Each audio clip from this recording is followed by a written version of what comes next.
అందరికీ నమస్కారం. నా పేరు చూకుల దుర్గాప్రసాద్ శాస్త్రి, బాపట్ల జిల్లా, బాపట్ల.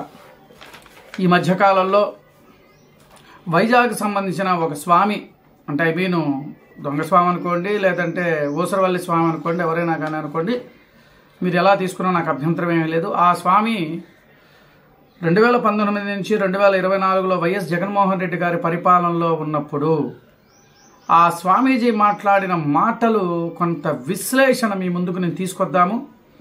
ఒక్కసారి ఆ స్వామి పేరు పాపం స్వరూపానంద స్వామి, శ్రీ శ్రాదాపీఠ విశాఖపట్నం స్వరూపానంద స్వామి.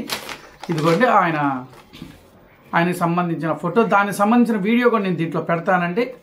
2019లో అంటే జగన్మోహన్ రెడ్డి గారు ఎక్కినప్పుడు ఆ రోజున మాట్లాడిన మాట యొక్క క్లిప్పింగ్ ఇది అన్నమాట. ఇది ఇప్పుడు మళ్ళీ 2024లో మన చంద్రబాబు నాయుడు గారు గెలిచిన తర్వాత మాట్లాడమంట. దీంట్లో ఏమి ఇచ్చారు? నాడు అప్పట్లో చెప్పింది జగను నా ఆత్మ అన్నాడు. ఈరోజు చెప్తున్నాడు చంద్రబాబు గారు శభాష్ అంటున్నాడు. ఆ వీడియో ఒకసారి విన్న తర్వాత మనం విశ్లేషణకు వెళ్దాం. ఒక్కసారి ఆ వీడియో వినండి. నేనంటే ప్రాణము, నా హృదయంలో ఇంతమందిలో అగ్ని సాక్షిగా చెబుతున్నా, నా హృదయంలో ఒక ఆత్మగా ప్రేమిస్తున్న వ్యక్తి మా జగన్మోహన్ రెడ్డి. జగన్మోహన్ రెడ్డి అంటే నాకు పరమ ప్రాణం. ఆయన గురించి అహర్నిశలు 5 సంవత్సరాలు కష్టపడింది విశాఖ శ్రీ శారదాపీఠం. విశాఖ శ్రీ శారదాపీఠం పూర్తిగా జగన్మోహన్ రెడ్డి అంటే ప్రాణం పెట్టింది. అక్కడ గోడలను అడిగినా, పక్షులను అడిగినా, చెట్లను అడిగినా, పుట్టలను అడిగినా, వ్యక్తులను అడిగినా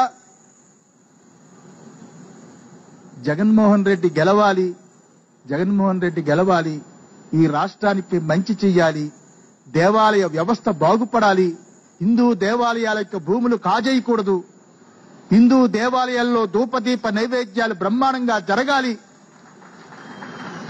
అన్ని దేవతలు జగన్మోహన్ రెడ్డిని పరిపూర్ణంగా ఆశీర్వదించాలి. ఇటు జగన్మోహన్ రెడ్డి, అటుపక్క కేసీఆర్ గారు 15 సంవత్సరాలు దిగ్విజయంగా ఈ రాష్ట్రాన్ని పరిపాలించి ఆంధ్ర ప్రజలకి ఎంతో మేలు చేయాలి. అంతవరకు విశాఖ శ్రీ శారదాపీఠం తపస్సు చేస్తూనే ఉంటుంది. నా తరువాత స్వాత్మానందేంద్ర కూడా ఆ రకంగానే కృషి చేస్తూ ఉంటాడు.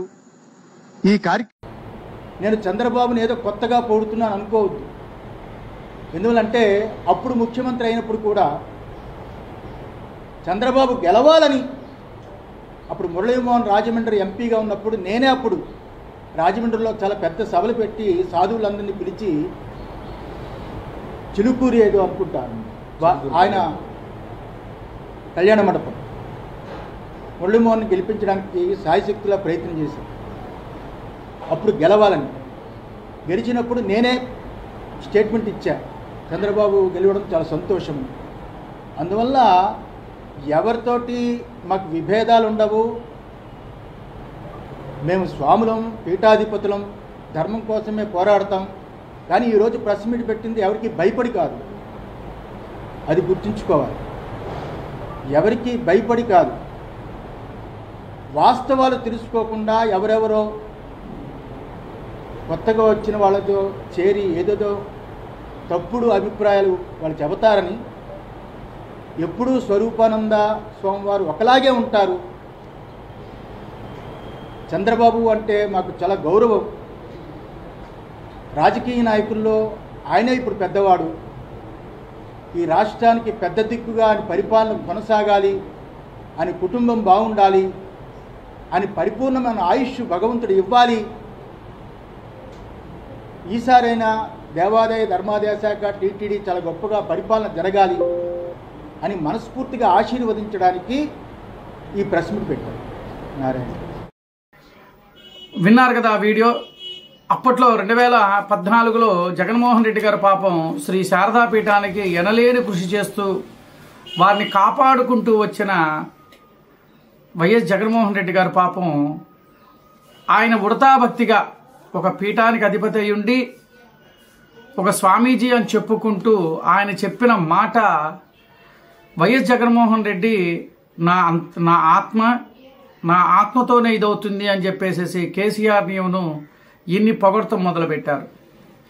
నాకు తెలిసి ఏ పీఠాధిపతులైనా సరే ఒక రాజకీయ పార్టీకి కొమ్ముగాచుకుంటూ ఆత్మలు పరమాత్మలు అని చెప్పుకుంటే దాఖలాలు ఎక్కడైతే నేను చూడాల. పీఠాధిపతులు వాళ్ళదంతా కూడా ఆధ్యాత్మికంగా ప్రజలకి ఆధ్యాత్మికము దైవ చింతన నేర్పే పీఠాలను ఈయన ఈ స్వరూపానంద స్వామి ఇదిగోండి చూడండి, బాగా చూడండి. ఈ స్వరూపానంద స్వామి బొట్టు పెట్టుకున్నాడు, చక్కగా ఇది పెట్టుకున్నాడు, అంతా చేశాడు. ఈ స్వరూపానంద స్వామి చేసిన ఆ యొక్క వీడియో క్లిప్పింగ్లో చూస్తుంటే నిజంగా పీఠాల మీదకు ఉండే గౌరవాన్ని తీసేసిన ఈ వ్యక్తి, పీఠాల మీద ఉండే సదభిప్రాయాన్ని ఎవరైతే పీఠము అంటే ఒక గౌరవ స్థానాన్ని కలిగించే ఆ యొక్క పీఠాన్ని ఆ రోజు మాట్లాడిన మాటలు, ఆయన ఇంకా 15 సంవత్సరాల పాటు జగన్మోహన్ రెడ్డి గారే ఉండాలి అని చెప్పేసేసి మాట్లాడాడు. ఎందుకు? జగన్మోహన్ రెడ్డి గారి చేత లబ్ధి పొందాడు కాబట్టి. ఏవో ఆ మధ్యకాలంలో విన్నాం, అది నిజమా కాదు ప్రభుత్వం వాళ్ళు ఇప్పుడున్న ఈ ప్రభుత్వం తెలియాలి. అప్పుడేదో 1000 ఎకరాలు ఏదో ఆ యొక్క పీఠానికి ఏదో కట్టబెట్టారు అన్నట్లుగా నాకు తెలిసిన సమాచారము. అది ఎంతవరకు అనేది నిజం అనేది ఆ యొక్క సంబంధిత అధికారులు దాన్ని తీస్తే గానీ ఆ యొక్క లోగుట్టు పెరుమాళ గెలక అన్నట్టుగా ఆ పీఠం యొక్క చరిత్ర బయటకు వస్తుంది.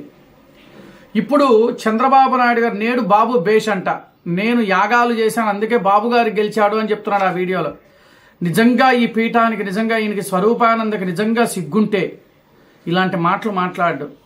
నేను ఒక బ్రాహ్మణుని, నేను పురోహితం చేయిస్తా, అర్చకత్వాలు చేయిస్తా, నాకు దేవాలయము వాటి పవిత్రత నాకు చాలా తెలుసు. కానీ ఇంత నీచమాలిన పరంగా మాట్లాడటం అనేది, పీఠము పీఠాధిపతుల యొక్క విలువ తీసిన ఈ వ్యక్తిని మరి రాష్ట్ర ప్రజలు ఏం చెప్తారో దానికి రాష్ట్ర ప్రజలకే వదిలేస్తున్నాం. ఇలాంటి వ్యక్తులు మోసపూరితమైన మాటలు చెప్తున్నారు, వీళ్ళని నమ్మద్దు. ఇతను 2014లో నా జగను నా ఆత్మ నా పరమాత్మ అని చెప్పుకున్న ఈ వ్యక్తి ఈ రోజు మళ్ళీ చంద్రబాబు నాయుడు గారిని పోగొడుతున్నారు. ఎందుకంటే అప్పుడు 2014లో జరిగిన లోపాయకారితత్వ పనులన్నీ కూడా చంద్రబాబు నాయుడుకు బయటికి తీస్తారేమో అన్న భయంతో ఈ రోజున చంద్రబాబు నాయుడు గారు భేషు అని చెప్పని అంటున్నాడు.